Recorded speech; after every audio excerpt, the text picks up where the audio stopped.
Le paradoxe infernal qui traverse les générations existe bel et bien en République démocratique du Congo, un pays riche pour une population extrêmement pauvre en majorité. Avec toutes les richesses du monde, la population congolaise vivote avec 1,90 par jour, triste réalité. Pendant ces temps, il y a un seul député qui toucherait 21 000 dollars américains et d'autres mandataires qui touchent plus par mois sans qu'il ne soit préoccupé par les sociales du souverain primaire.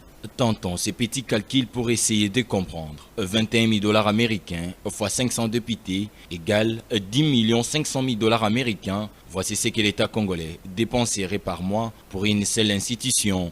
Dans la foulée, certains députés, mécontents de la déclaration faite par Martin Fayulu, ont rapporté qu'ils toucheraient moins de 21 000 dollars américains, soit 7 000 dollars américains. Certains observateurs font remarquer que même 7 000 dollars américains est une somme budgétivore car 7 000 dollars américains fois 500 égale 3 500 000 dollars américains et cela sans compter les avantages. Ceci n'est rien d'autre que de la méchanceté. Il faut noter que les soldes de militaires s'élèveraient à seulement 200 dollars et 210 pour les enseignants en moyenne. La RDC compterait à ce jour près de 150 000 militaires. Si on divise 21 000 dollars américains par 150 000 militaires, nous aurons que 14 dollars, une somme insignifiante. Ceci de même pour les policiers. Admettons que les députés touchent 7 000 dollars américains, or 7 000 dollars divisé par 100 000 policiers égale 0,7 dollars. Il n'y a pas d'équilibre social, notent certains analystes indépendants.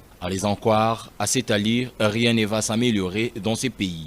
D'où la nécessité et l'urgence de la réduction du train de vie des institutions, car le pays a besoin de décoller, il faut un équilibre social. Par ailleurs, il faut rappeler que seul Joseph Kabila touche plus de 600 000 dollars américains en sa qualité d'ancien chef de l'État, et cela sans compter d'autres avantages, notamment les soins de santé et les voyages en business class. Tout ceci dans un pays où la misère est encore palpable. Que dire de ministres, de conseillers de la présidence ?